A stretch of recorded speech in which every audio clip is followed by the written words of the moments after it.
Em nome do Pai, e do Filho, e do Espírito Santo.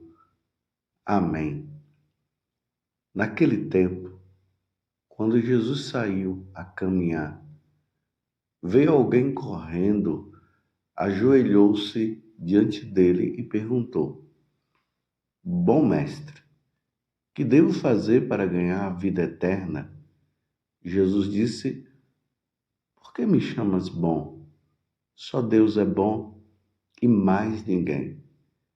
E tu conheces os mandamentos: não matarás, não cometerás adultério, não roubarás, não levantarás falso testemunho, não prejudicarás ninguém, honra teu pai e tua mãe. Ele respondeu: Mestre, tudo isso tenho observado desde a minha juventude. Jesus olhou para ele com amor e disse: Só uma coisa te falta. Vai, vende tudo o que tens e dá aos pobres, e terás um tesouro no céu. Depois vem e segue-me. Mas, quando ele ouviu isso, ficou abatido e foi embora cheio de tristeza, porque era muito rico. Jesus então olhou ao redor e disse aos discípulos: Como é difícil para os ricos entrar no reino de Deus. Os discípulos se admiravam com estas palavras, mas ele disse de novo: Meus filhos, como é difícil entrar no reino de Deus. É mais fácil um camelo passar pelo buraco de uma agulha do que um rico entrar no reino de Deus. Eles ficaram muito espantados ao ouvirem isso e perguntavam uns aos outros: Então, quem pode ser salvo? Jesus olhou para eles e disse: Para os homens isso é impossível, mas não para Deus. Para Deus tudo é possível. Palavra da salvação. Glória a vós, Senhor. Meus irmãos e minhas irmãs, estamos no Evangelho de São Marcos, capítulo 10, do versículo 17 até o 27. E aqui está uma questão muito emblemática, e que se nós fizermos uma leitura muito superficial, nós vamos acabar dizendo agora que todos os ricos estão fritos, todos os ricos não vão se salvar, e não é bem por aí. A primeira coisa que nós vamos observar no Evangelho de hoje é a pergunta que esse homem faz. Bom mestre, que devo fazer para ganhar a vida eterna? Ele está preocupado com a vida eterna. Então, é importante notar que depois da morte existe uma eternidade. Então, não é essa história que muitas pessoas dizem por aí, os ateus principalmente, os materialistas: morreu, acabou. Para nós, católicos, nós cristãos, nós sabemos que depois da morte tem a vida eterna. Nós estamos na vida passageira. Nossa alma vai para a eternidade. Nosso corpo fica aqui e depois o nosso corpo irá também se juntar à nossa alma na eternidade. Então, diante desta questão da eternidade, e nós sabemos que a eternidade ela poderá ser com Deus, isso quer dizer no céu, aonde Deus habita, ou a eternidade poderá ser no inferno, aonde o demônio, junto com aqueles que o seguiram, ou seja, Satanás, Ele foi expulso do céu e levou uma terça parte de anjos com ele.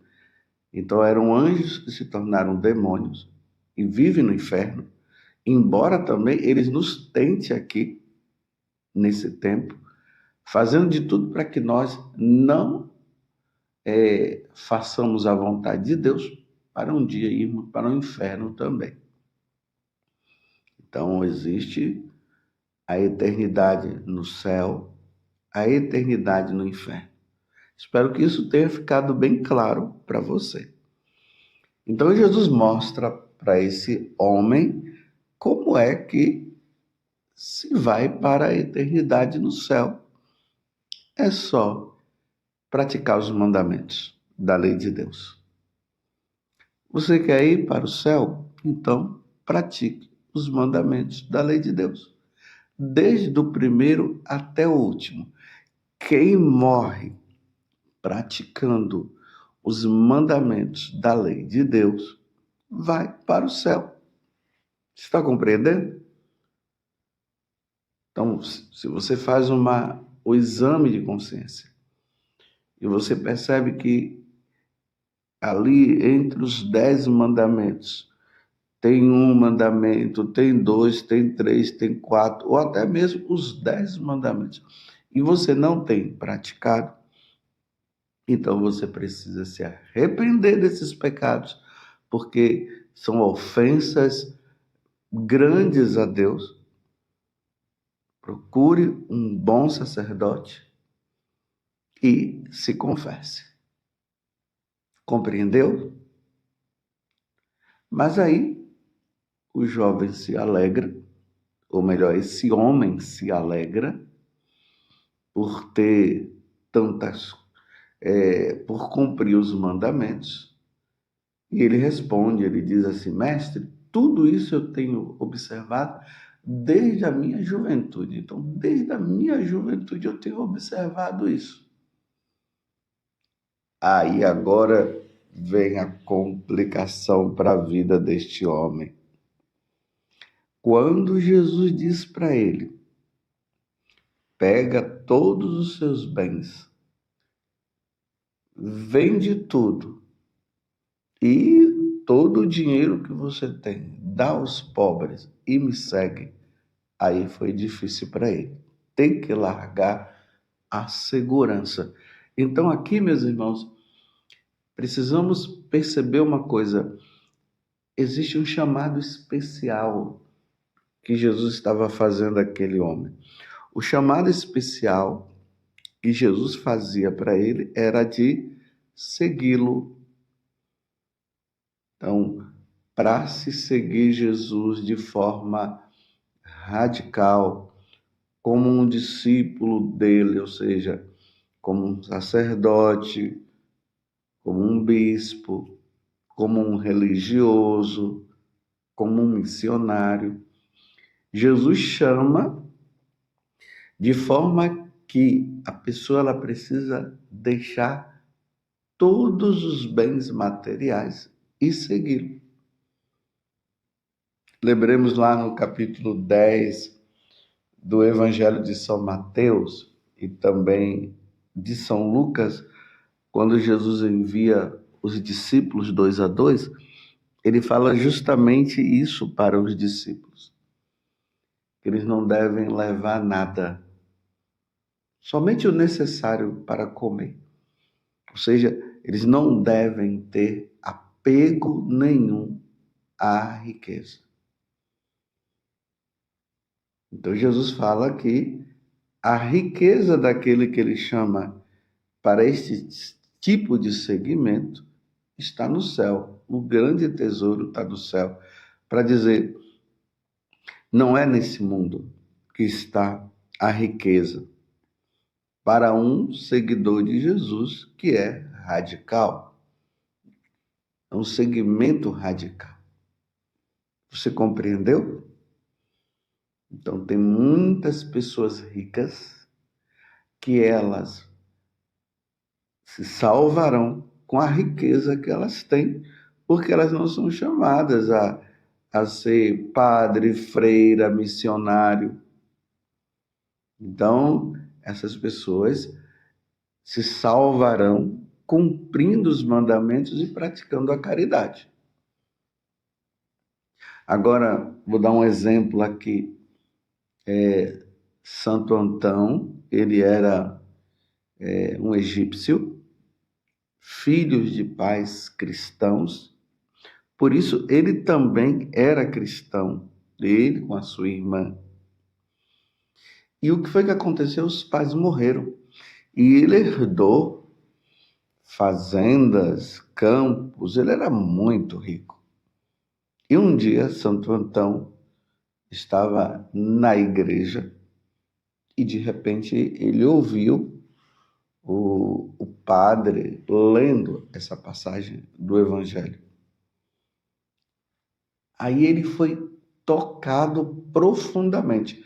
Então, Santo Antão, ele foi chamado a largar tudo para viver uma vida de pobreza no seguimento de Jesus, ou seja, não tendo bens materiais.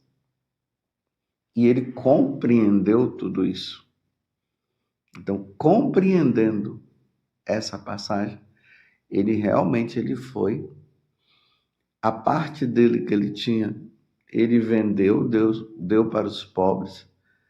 A outra parte da irmã, ele colocou a irmã numa casa religiosa, e naquele tempo acontecia muito isso, dos cristãos, as mulheres serem educadas em escolas cristãs, em casas religiosas.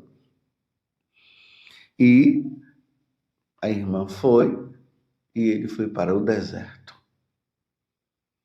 Viver no deserto, numa vida de penitência. A mesma coisa aconteceu com São Francisco de Assis. Jesus chamou também a ele, a esse segmento radical. São Francisco era muito rico, os pais ricos. O pai dele vendia tecidos finos, tecidos franceses e tudo. E aí você sabe toda a história de São Francisco de Assis, que ele deixou tudo também. Mas nem todo rico é chamado a viver essa radicalidade. Como também nem todo pobre é chamado a viver também essa radicalidade. Porque tem pobres também que são chamados à vida religiosa e a viver essa vida radical de pobreza no segmento de Jesus, porque a pobreza aqui faz com que o missionário, o sacerdote, o padre, viva uma vida mais austera para estar mais livre para seguir nosso Senhor Jesus Cristo. Porque não pegaria bem, né, um religioso, um pobre, tendo um carro de última hora. Não pega bem. Tanto que tem uma declaração lá do Concílio Vaticano II, que se chama Presbyterorum Ordinis, que fala para os sacerdotes, como os sacerdotes devem viver. E lá diz assim que as riquezas, ou seja, a casa de um sacerdote, ela não pode ser uma mansão, no caso, para não causar constrangimento para um pobre. Então, cada um vai viver agora de acordo com a sua consciência. Ter apenas o necessário é o importante, mais do que isso. Porque nós estamos aqui de passagem.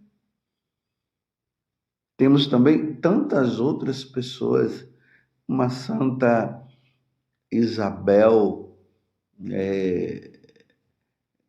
de Portugal, que era uma rainha.